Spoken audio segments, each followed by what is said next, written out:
Welcome to our deep dive. Today, we're ripping into a book that has, well, really rocked the financial boat for millions. Robert Kiyosaki's Rich Dad, Poor Dad. It's definitely not your average dry finance textbook. It's more of a personal story, a narrative that pits two wildly different philosophies about money and wealth against each other, drawing straight from the author's own life. Yeah, it's structured around that contrast. Very compelling. So if you've ever worked hard, maybe even got a great education, but still felt like you were just treading water financially. Right. Or if the traditional advice about money just doesn't quite add up for you, then you are absolutely in the right place. Definitely. Our mission in this deep dive is to really cut through the noise, pull out the most potent insights from these excerpts we're looking at, and explore the core ideas that could genuinely shift how you think about building not just income, but, lasting wealth. That's right. The source material lays out this really fascinating contrast between two influential figures in the author's youth. You've got his own father, the highly educated government employee. Poor dad. The poor dad, representing security, traditional wisdom, that sort of thing. And then there's his best friend Mike's father, the wealthy entrepreneur. The rich dad. Exactly. Embodying a completely different approach to finance. So we're going to dissect the core lessons from this dynamic, see what they truly imply for navigating the financial world today. Okay, let's unpack this then, starting right at the beginning with a story from childhood. It sets the stage. The book opens with the author and his friend Mike. They're just 9 years old, trying their hand at getting rich. Their big idea. Making lead nickels with a plaster mold. Yeah, classic kid stuff, driven by pure curiosity and that basic desire for money, right? Totally. And when the author's educated father, his poor dad, discovers this little counterfeiting operation, his reaction is really key. He's cautious, about the legality, obviously, but he's also strikingly supportive of the action they took, the initiative. That's interesting. What does he say? He tells him something like, "You're only poor if you give up," which is powerful in itself. He says, the most important thing is that you did something. Most people only talk and dream of getting rich. You've done something. I'm very proud. And then encourages them. Keep going. Don't quit. Wow. Okay, so he values the action, the perseverance. Those are definitely important qualities. Absolutely. That praise for effort and just doing something is undeniably valuable. But it also immediately highlights a gap, doesn't it?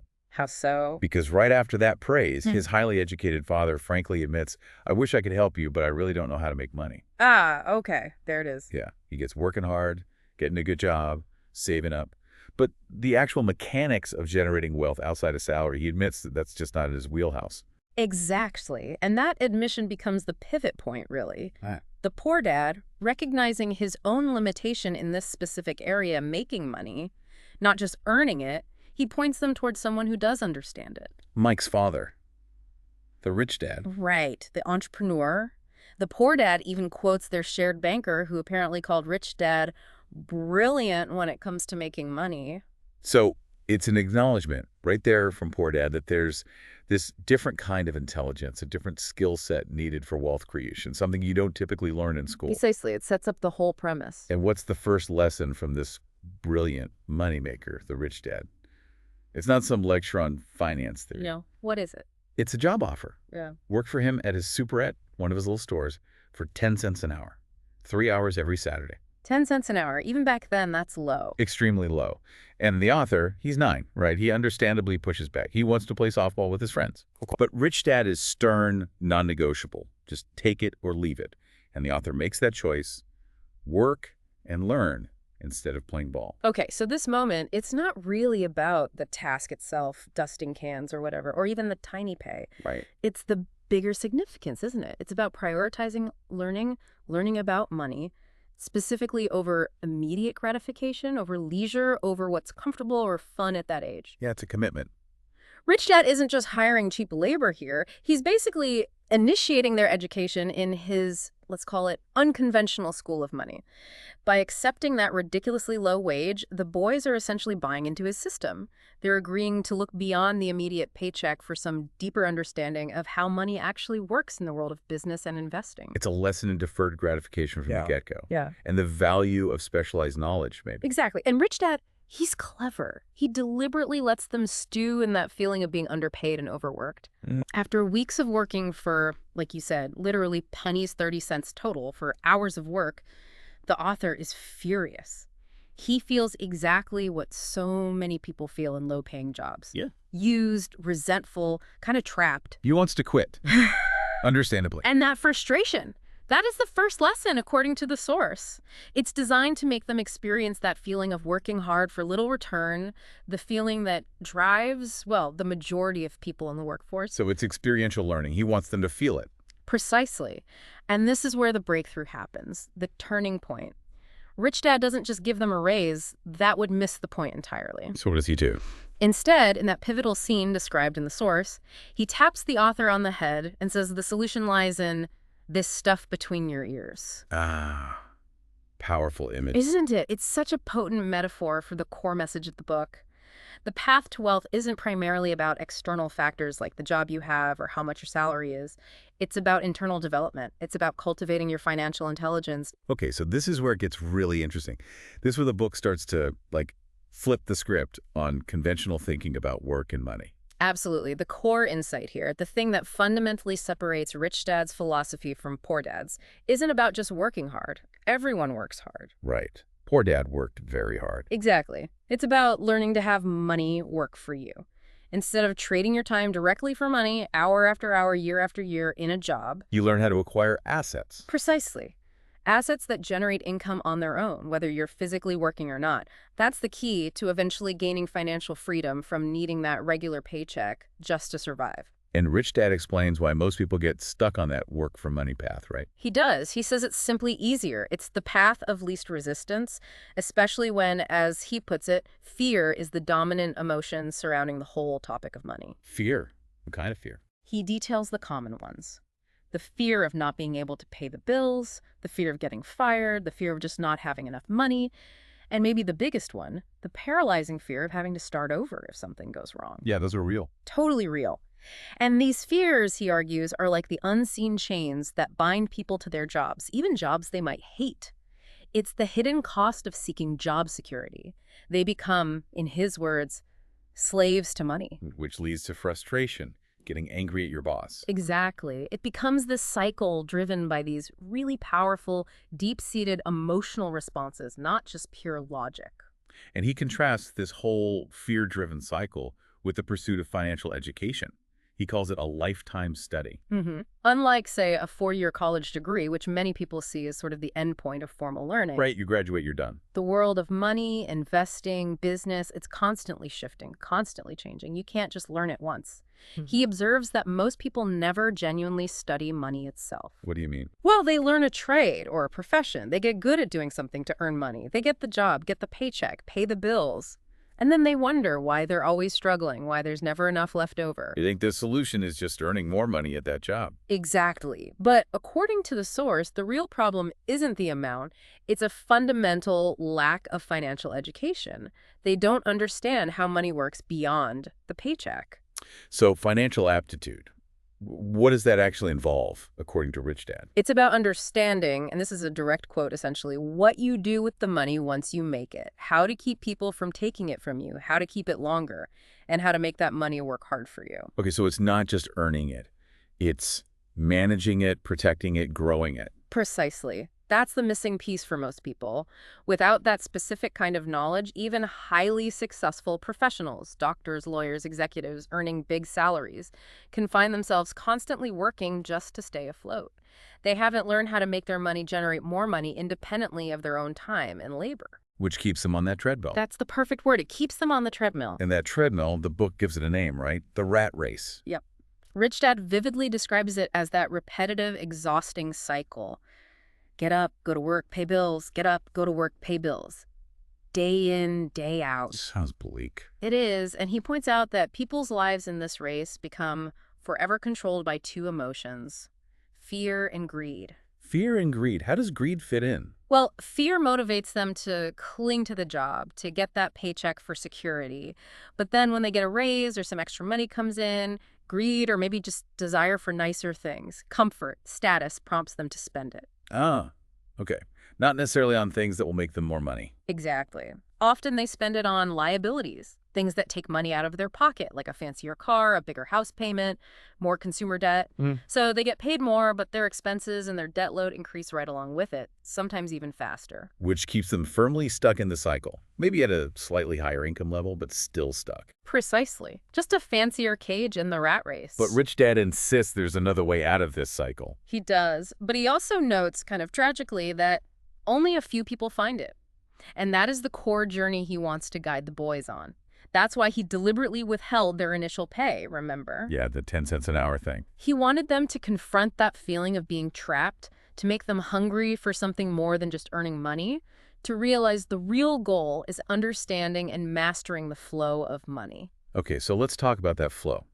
The source uses these cash flow diagrams, right, to illustrate how money moves differently for different groups. Yes, they're simple but really powerful. They're not just about numbers. They tell the story of how people manage their finances. The middle class pattern in particular is really highlighted as the illustration of the rat race. How does that one look? Income flows in primarily from a salary, right? From their job. Okay. This income then flows out in two main directions. First, expenses. Rent or mortgage, food, transportation, clothes, entertainment, and crucially, taxes. All right, taxes are a big one. Huge. And the second outflow is liabilities. Paying down the principal on the mortgage, car loans, student loans, credit card debt. So money comes in from the job and goes out to expenses and paying off debt. Exactly. And the crucial point, the trap, is that for the middle class, when income goes up, those expenses and liabilities tend to go up right along with it. They get a raise, they buy a bigger house or a new car, more income, more outflow. They never really build a significant asset column that generates income for them. The book gives that classic, really relatable example, doesn't it? The highly educated young couple. Both have good jobs, two incomes coming in, they're doing what they're supposed to do, maybe saving a bit. They decide to start a family, so they buy their dream home. Sounds like the American dream. It does. And as their careers advance, their incomes rise, which should be great news, right? But the source points out the common reality. As their incomes go up, their expenses go up as well. Why? What drives those expenses up so much? Well, let's dig into that because it's a key insight into the system lots of people operate within without really thinking about it. The source points out number one expense for most people, taxes. Income tax. Not just income tax. Think about Social Security and Medicare taxes.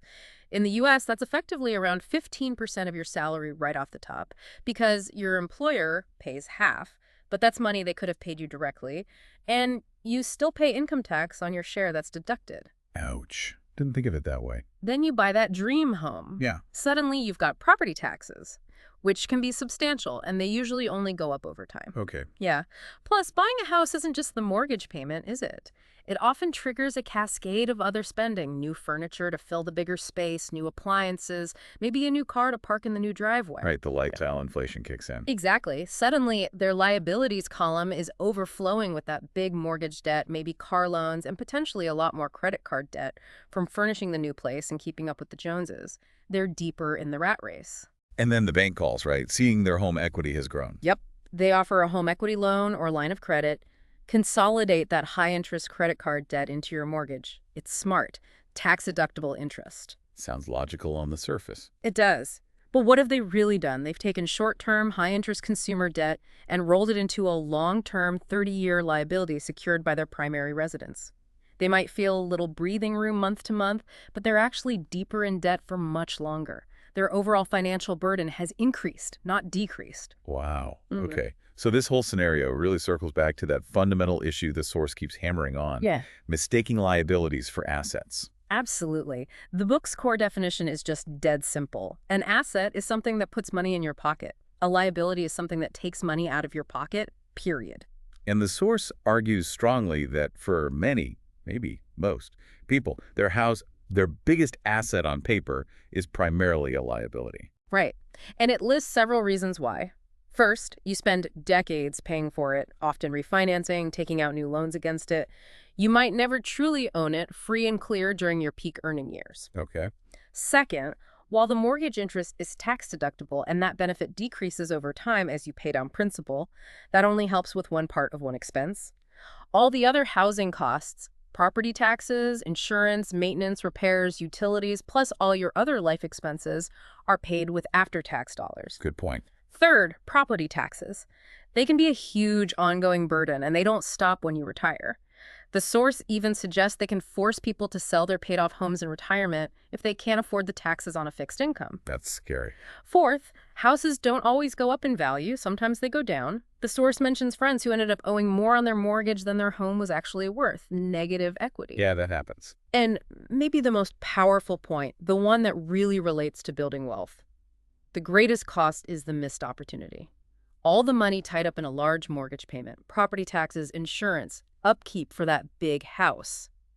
That's money that isn't being invested in actual income-generating assets. So instead of your house working for you, you're working harder for your house. Exactly. And often, the house just becomes a source for home equity loans to fund more liabilities or consumption, not a springboard to financial freedom. It keeps you needing that job. This distinction, asset versus liability, it really clarifies that core idea of why the rich get richer, according to the book. Totally. For the rich, as depicted, their asset column isn't just a list of stuff they own. It's actively generating income, cash flow. From businesses, real estate rentals, stock dividends. Right. And that income from assets covers their living expenses. And crucially, any surplus cash flow isn't just spent, it's reinvested back into buying more assets. Creating a positive feedback loop. Exactly. Money flowing into the asset column increases their income, which allows them to buy more assets, which generates even more income. It accelerates wealth growth almost automatically. Meanwhile, the middle class, relying almost entirely on their salary. Their earned income. And with liabilities growing alongside that income, they find themselves in this constant financial struggle.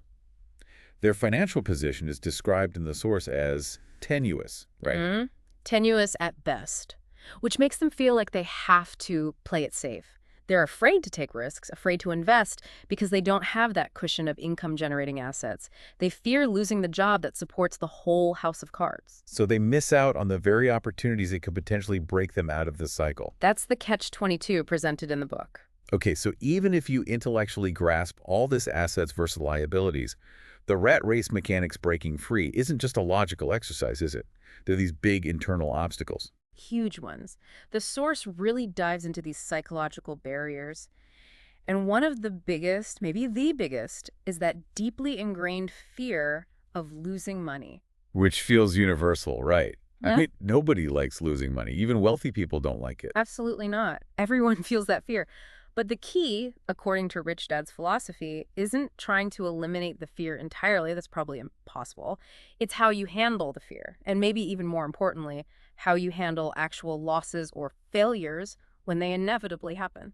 What's his take on that? It's provocative. He says something like, people are so afraid of losing that they lose.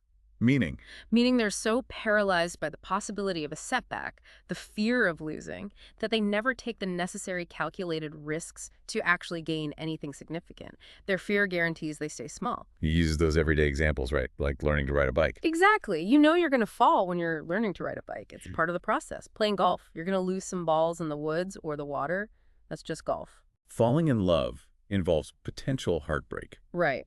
And building wealth, especially through investing or starting a business, inevitably involves losing money on some ventures. It's unavoidable if you're actually doing something. The book reframes losing not as some catastrophe to be avoided at all costs, but as an essential, necessary part of the learning process. You learn more from your losses than your wins sometimes. But that emotional hit of losing money is strong. The source says for most people, the pain of losing money is far greater than the joy of being rich. Yeah, that emotional weight is heavy. It keeps people on the sidelines, playing it safe, maybe putting money in a savings account, earning next to nothing because they just can't stomach the thought of losing. But winners, the book suggests, they react differently to failure. They're inspired by it. Inspired by failure. How? Think about historical examples, like how Texans remember the Alamo. It was a devastating military defeat, but it became a rallying cry, remember the Alamo. That fueled their determination and led to eventual victory. Okay, yeah, or Pearl Harbor for the U.S. and WWII. Exactly. They don't just accept losses, they analyze them, learn from them, and use them as motivation to become stronger, smarter, more focused, more determined. The source quotes John D. Rockefeller. I always try to turn every disaster into an opportunity. So building that asset column, Mhm. it's not just about spreadsheets and analysis. Not at all. The source insists it takes guts, patience, and a great attitude toward failure.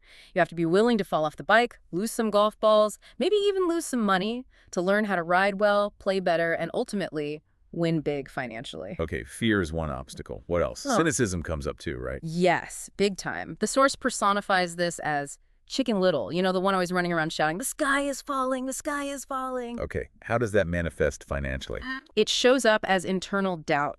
Oh, I'm not smart enough for this. What if the economy crashes right after I invest? What if it's a bubble? Okay. And it also comes from external sources, the discouraging voices of friends, family, maybe even media commentators. That's too risky. You should just stick to your safe job. Nobody makes money doing that. Yeah, you hear that stuff all the time. And those doubts, that negativity, it can become deafening. It can paralyze you, keep you stuck in your safe zone, causing you to miss out on real opportunities. Because while Chicken Little is worrying, life and the market move on. The savvy investor, though, sees it differently. Right. The book argues the savvy investor understands that often the seemingly worst of times is actually the best of times to make money. When everyone else is scared and selling low, that's often the time to be analyzing opportunities and buying assets cheap. They act when others are frozen by fear. The source gives that great example of dismissing real estate. Someone saying, oh, I don't want to invest in rental properties, I don't want to fix toilets. Exactly. That's not real analysis, that's cynicism. It's focusing on one small, easily solvable potential downside, you can hire a plumber or property manager, to avoid confronting the much larger potential upside and the effort required. Rich Dad calls this allowing fear and doubt to become noise in your head. Noise that makes people close their mind instead of open their eyes to possibilities. So how do you counter that cynicism? Rich Dad offers this really interesting reframing. He says, your I don't wants hold the key to your success. How does that work? By identifying the specific thing you don't want to do, like fixing toilets, you're forced to get creative and figure out how to achieve the outcome you do want, passive income from real estate, without doing the part you hate. So you figure out how to hire a property manager, problem solved. The I don't want pushes you to find a smarter solution. Okay, so instead of letting the I don't want stop you, you use it to find a better way. Precisely. If you just say, I don't want to lose money in the stock market, and that fear stops you entirely, well, you've guaranteed you won't make any money there either. Instead of analyzing the market, learning about diversification, or using tools like stop-loss orders to manage risk, Chicken Little just convinces you to shut down and do nothing. So Rich Dad's advice is basically ignore Chicken Little. Or, as the source puts it, fry your inner Chicken Little. And it gives that incredible example of Colonel Sanders. Oh yeah, the KFC story. Right. At 66 years old, basically broke, living on Social Security after his previous business failed, he gets rejected, over 1,000 times trying to sell his fried chicken recipe? 1,009 times, I think the book says. Incredible. But he didn't let those rejections or his age or his financial situation become the end of the story. He kept going until someone finally said yes and he became a multimillionaire. He refused to let the cynicism win. Amazing persistence. Okay, so fear, cynicism. What's the third obstacle? Laziness. That seems more straightforward. It seems straightforward, but the book makes a really crucial kind of counterintuitive distinction. Busy people are often the most lazy. Wait, busy people are lazy. How does that work? The idea is that people can use constant activity, being super busy with their job, running errands, tackling their to-do list as a way to avoid dealing with the really important, often uncomfortable things in their life, like fixing a strained relationship, confronting their actual financial situation, or making difficult decisions about their future. The busyness becomes a distraction. Okay, I can see that. Like being busy at work to avoid working on your life. Exactly. The source gives that tragic example of the businessman who worked incredibly hard, long hours, supposedly to provide for his family. But he was so busy doing work that he neglected his actual relationship with his wife and kids. His wife eventually left him, and the stress ultimately led to him losing his job too. His busyness was actually a form of avoidance, a deeper kind of laziness when it came to the things that truly mattered most. Wow, that's heavy. So it's not just about being physically lazy. No, it's often a mental or emotional laziness. Fear itself can also drive a kind of reactive behavior that looks like action but isn't really strategic progress. Like what? The source talks about fear of debt collectors, fear of the IRS motivating people to prioritize paying everybody else first as soon as money comes in. They pay the bills, the credit cards, the government, and there's nothing left to pay themselves first, meaning invest in their own They're assets. reacting to the pressure. Right. It's likened to being the 98-pound weakling who gets sand kicked in his face at the beach. Uh-huh. Instead of figuring out how to get stronger financially, they just give in to the bullies, the creditors, the bills, and let them take the money first. Overcoming this kind of laziness requires confronting those underlying fears and issues directly, making a conscious plan rather than just reacting to external pressures or hiding in busyness. Okay, so if these internal barriers, fear, cynicism, this cricky form of laziness are what really keep people stuck in the rat race, how do you actually break through? How do you actively build wealth? It really boils down to cultivating what the source calls financial genius. Financial genius. Yeah. That sounds intimidating. Does it mean you have to be like Einstein-level smart? Not at all. Not in the traditional academic sense. The book makes that very clear. It's not about college degrees or high IQ scores or getting straight A's. The source uses this collection of really colorful, almost gritty terms for it. Things like guts, chutzpah, balls, audacity, bravado, cunning, daring, tenacity, and brilliance. Okay, so it's more about character and action than raw intellect. Exactly. It's an active, applied intelligence. It's the ability to see opportunities where others see problems, the willingness to act decisively, the skill to navigate risk intelligently, not just avoid it. It's about actively developing your financial intelligence, which the source argues over and over again is your single most powerful asset, Yeah. more powerful than money itself. And the argument is that if you develop this financial IQ, you'll prosper. Yeah, the source posits that those who cultivate their financial IQ will prosper greatly, especially in today's world, while those who just cling to outdated conventional wisdom, the old rules of money, they risk being left behind. Because the world is changing so fast. Exactly. We're in the information age. Wealth today is generated and moves through information, and that information flies at lightning speed. The changes are dramatic, constantly creating immense new opportunities for those who are prepared, who have the financial intelligence to see them and act. But those same changes can leave others behind, clinging to what the source calls worn-out life preservers. Old ideas about job security and saving pennies. So developing this intelligence means you don't just wait for good things to happen, you make them happen. Pretty much. You learn to create your own luck. You take whatever happens and make it better. Luck, the source suggests, isn't just random chance falling from the sky. It's created through preparation meeting opportunity. You develop the skills, you gain the knowledge, you build the network, so when an opportunity arises, even one disguised as a problem, you're ready to act. Waiting for the perfect moment to invest is a losing game. Totally. It's like waiting for all the traffic lights for the next 5 miles to turn green before you start driving. You'll be waiting forever. You need the intelligence, the confidence, the plan to navigate conditions as they are, not as you wish they were. The source gives some concrete examples of this creating money idea, right? Not just earning it, but creating it. Yes, the anecdote from Phoenix in the early 1990s is a great illustration. The economy there was terrible at the time. Real estate had crashed. Most people were scared, hunkering down, maybe saving tiny amounts. But for the author, this was a perfect market condition. Exactly, because distressed sellers were practically giving away properties. While others saw disaster, he saw opportunity because his financial intelligence allowed him to look past the fear. He wasn't saving, he was actively investing. And he gives that specific deal example, the $60,000 house. Right. To show how financial intelligence can literally invent money. He buys a house for $60,000 during that downturn. Now, instead of just fixing it up and flipping it or renting it out conventionally. He gets creative with the financing. Exactly. He structures a deal directly with the new buyer, sells it with zero down payment required from the buyer, and he provides the financing himself, seller financing.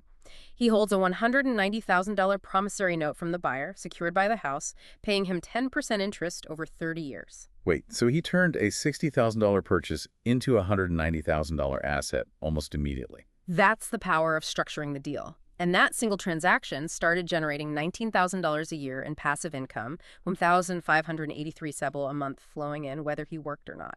And he makes the point, I have no roofs to fix or toilets to unplug because the owners do that. It's their house. That's the dream, right? Passive income with no landlord headaches.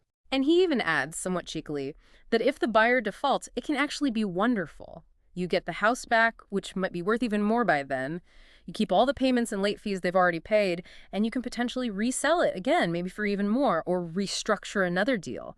It's presented as a clear example of money being invented, created, and protected using financial intelligence. What's really striking about that is the emphasis that it wasn't super complex math or needing an advanced degree. No, not at all. It required understanding the market conditions, yes, but more importantly, it required the financial intelligence to structure a deal creatively, to see possibilities beyond the standard buy low, sell high, or be a landlord models.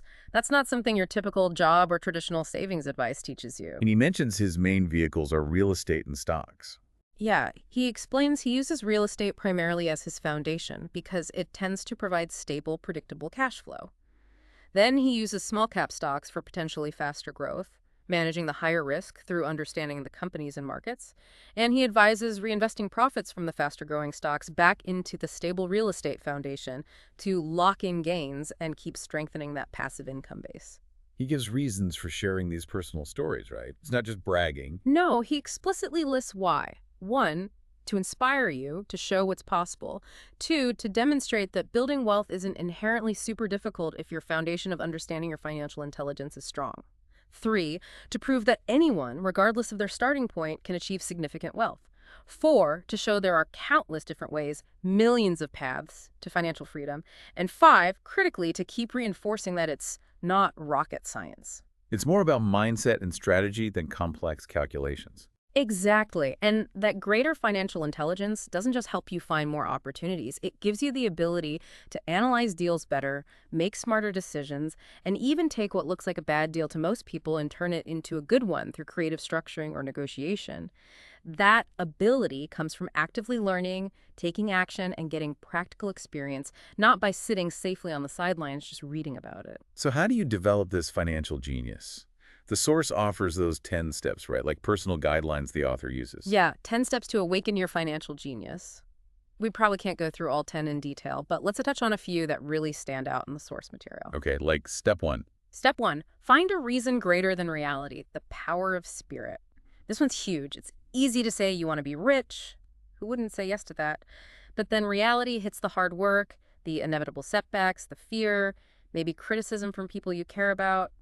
It gets tough. It's way easier to just keep collecting that steady paycheck. So you need a really strong motives here. A deep, powerful why that goes beyond just wanting nice stuff. Something that transcends the daily grind and the obstacles. The example given is the Olympic swimmer. They make incredible sacrifices, years of grueling training, giving up social lives. What powers that? It's not just personal ambition. Often it's a deeper reason, maybe doing it for themselves and for loved ones, powered by love, dedication, a big dream. Without a strong emotional and spiritual reason driving you, the inevitable challenges of building wealth will likely make you quit and retreat back to what feels safe. Okay, a powerful why. What about step 2, listening? Step 2, listening is more important than talking. The power of listening. The source argues that truly intelligent people, especially financially intelligent people, welcome new ideas. They listen deeply, not just waiting for their turn to talk, but listening to actually understand, to learn something new. They don't automatically argue or defend their current beliefs. Like the saying, you have 2 ears and 1 mouth for a reason. Exactly. Too many people, the book suggests, talk themselves out of opportunities or new knowledge because they're too busy thinking and arguing with their mouths open instead of just listening with an open mind. The author really emphasizes investing in your mind first, continuous financial education through reading, seminars, listening before just rushing out to buy assets. Owning a couple of rental properties doesn't automatically make you financially intelligent. Consistently learning and applying new knowledge does. Makes sense. And step 3 was about friends. Step 3, choose friends carefully. The power of association. And this isn't about, ditching your old buddies to only hang out with rich people for status. Right. It's about consciously seeking out knowledge and different perspectives.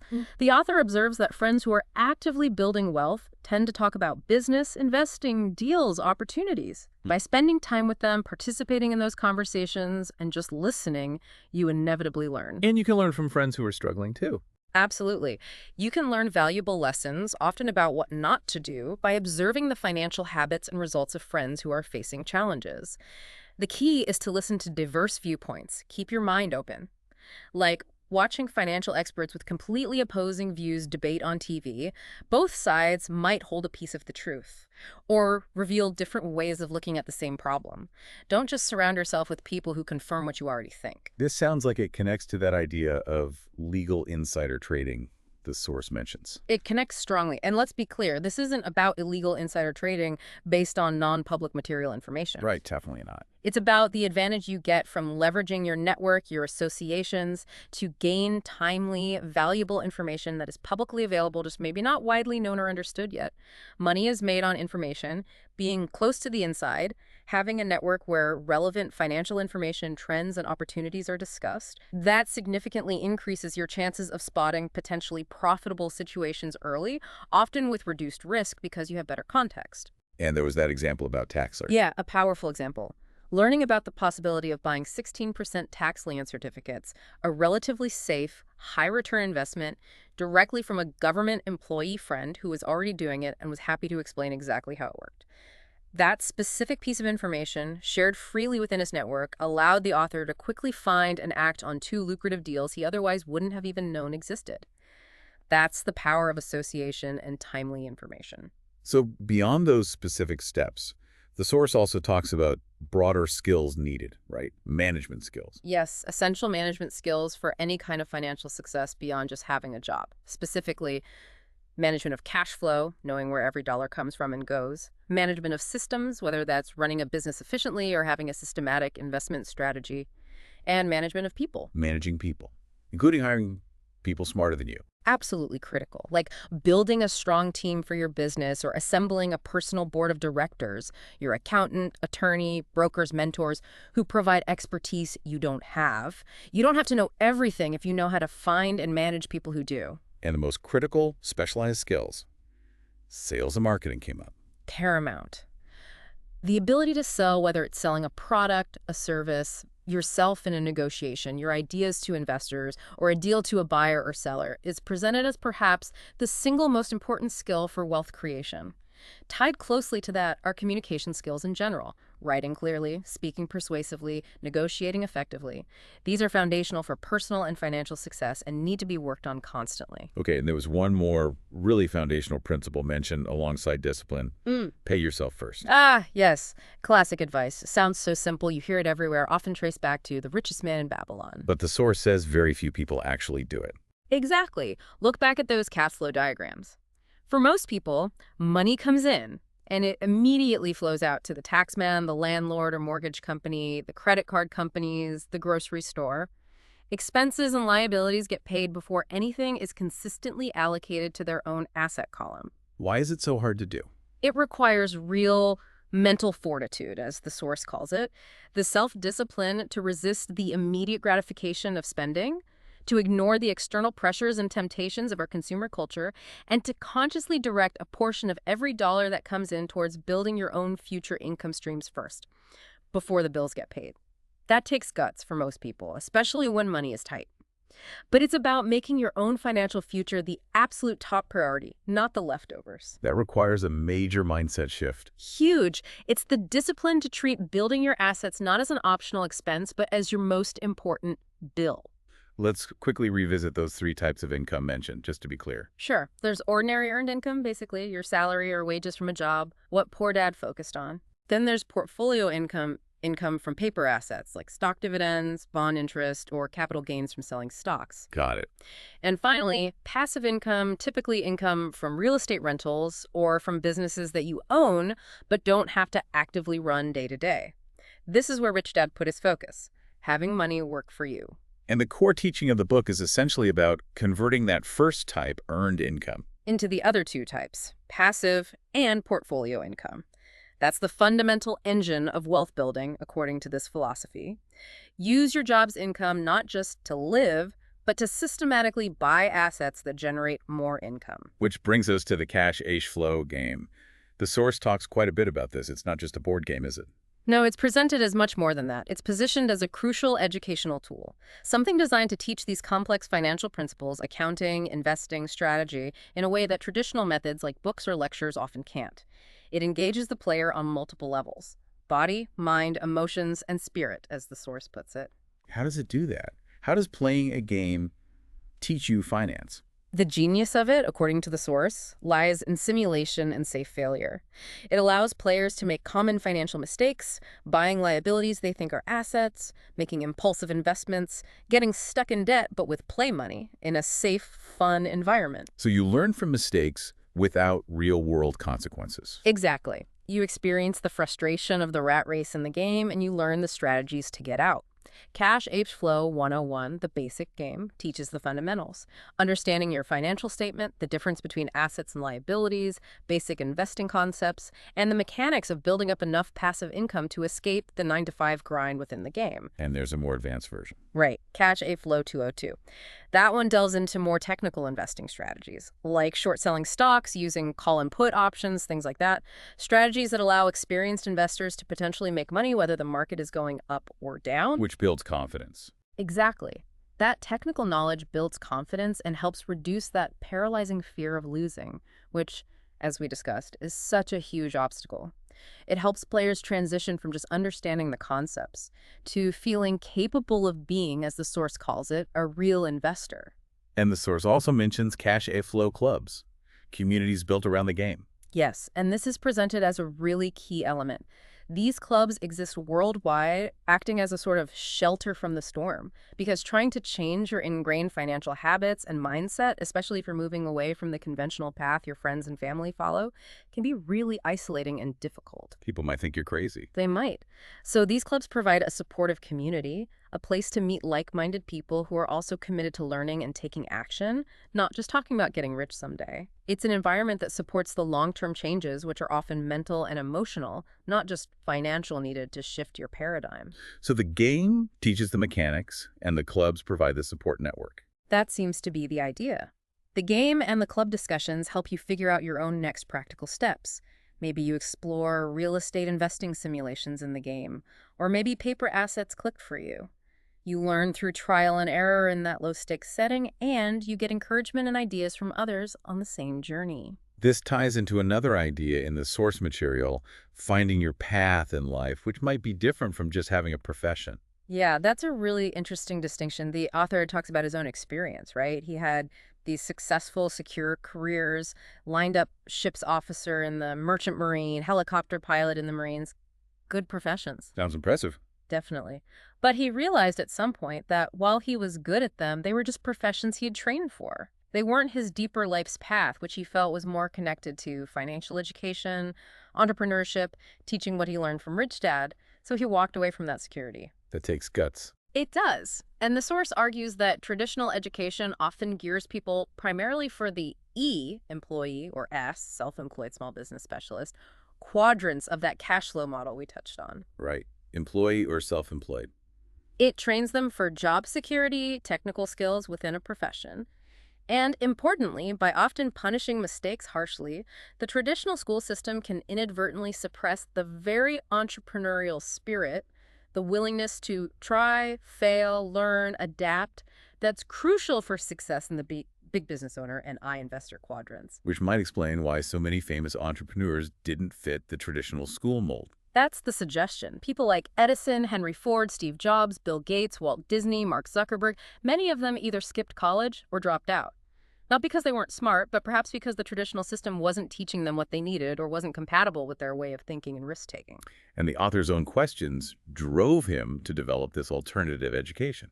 Yeah, he mentions wondering why so many kids seem to hate school, why highly educated people, like his poor dad, often struggle financially, why teachers themselves are often not wealthy despite imparting knowledge, and the big one, why schools teach us so little, if anything, about how money actually works. Those questions propelled him to study education and finance outside the traditional system. And he stresses finding work you don't hate, using that lawyer example. Yes, the poignant example of his highly successful lawyer classmate who made a lot of money but was deeply unhappy in his profession. He felt trapped by his financial obligations, big house, expensive lifestyle, and died relatively young. A cautionary tale about the potential tragedy of being stuck, even financially successful, on a path you dislike. Finding work that aligns with your path is important for more than just money. The book acknowledges that making these shifts, like moving from being an employee to an investor or business owner, is tough. Very tough. It explicitly says transitioning between those quadrants, especially from the ES side to the BI side, isn't just about learning new financial skills. It's a profound mental, emotional, spiritual, physical evolution. Why so difficult? Because it often goes against everything you've been taught, especially if your family values prioritize job security above all else. When you choose a less conventional, potentially riskier path like starting a business or investing heavily, you might face genuine concern, warnings, maybe even outright criticism from the people closest to you. That's hard to withstand without strong conviction and support. Which comes back to the cash flow game and clubs again. Exactly. They're presented as tools to help navigate that difficult personal evolution. The game aims to educate the whole person, mind, emotions, spirit through experience and safe mistakes.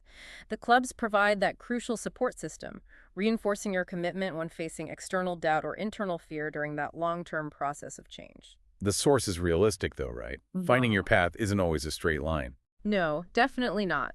It acknowledges you might get lost sometimes, take detours, but it encourages you to really listen to your heart, pay attention to your own internal dialogue. What are the things you find yourself complaining about? What statements do you make about your life or your work that feel limiting or untrue? Those might be the clearest signs that you need to consider a fundamental change in direction. And the quadrants, E, S, B, I, are like a map for that. Yeah, they're presented as a simple framework. First, to understand where your income primarily comes from now. Are you an E, an S, or maybe a mix? Yeah. And second, to help you consciously chart a course towards where you want to be, which often involves developing B&I skills. The source argues that while financial freedom might technically be possible in any quadrant, the skills and leverage available on the B&I side generally help you reach your financial goals much faster. Even if you plan to stay an employee, you need investor skills for retirement. Absolutely. Even if your goal is a traditional retirement funded by savings from your job, E, you still need to develop I skills to effectively manage those savings and investments over the long term. You can't just rely on someone else entirely. That pipeline analogy comes up too, doesn't it? Yes, the story of Bill and Ed, the bucket carriers versus the pipeline builder. Ed keeps hauling buckets of water, earned income, day after day. Bill takes time off from hauling buckets to design and build a pipeline. Once the pipeline is built, the water and money flows automatically, whether Bill is physically working or not. It's a powerful illustration of passive income, the pipeline, versus solely relying on active, earned income, carrying buckets. So the author sees sharing his journey as the main value. He basically says the value of the book and his broader educational work is sharing the deep personal and guiding insights he gained through his own challenging journey, moving from that E&S mindset of his poor dad to the B&I mindset of his rich dad, learning to see the world, opportunity, and money through a completely different lens, especially in a world that's changing so rapidly. Okay, let's try to sum this up then. Our deep dive into these Rich Dad, Poor Dad excerpts really shows that financial freedom, as presented here, isn't primarily about how much you earn in your job or just working harder. No, it's fundamentally about cultivating your financial intelligence. It's about deeply understanding that crucial difference between assets, things that put money in your pocket, and liabilities, things that take money out. And it's about actively, intentionally building up those assets so your money starts working for you. We've explored the mechanics of the rat race, how fear and desire fuel it, and why mastering cash flow, understanding where your money actually goes, is so vital. And we shined a light on those powerful internal obstacles, that deep-seated fear of losing money, the cynicism that can paralyze you, and that subtle, sneaky laziness of staying busy to avoid the important stuff. And we saw how actively developing your financial IQ through learning, association, choosing your network wisely, and learning relentlessly, especially from losses and failures, plus maintaining that mental fortitude to pay yourself first, are presented as essential steps to breaking free. Yeah, the source effectively argues that building wealth isn't necessarily some high-level math challenge. It's often described as pretty simple mathematically, but it is absolutely a high-aptitude game when it comes to attitude. It requires guts, patience, resilience, the willingness to see opportunities others miss, and crucially, the ability to learn from every single experience, especially failure.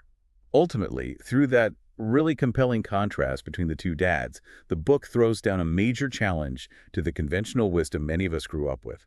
Go to school, get a good, safe job, work hard, save money. It strongly encourages you to question that path, to consider if there's another way for you, to think about building your own road to financial independence, potentially by creating businesses, quadrant, and acquiring income-producing assets, I quadrant essentially, building your own personal financial pipeline, like Bill in the story.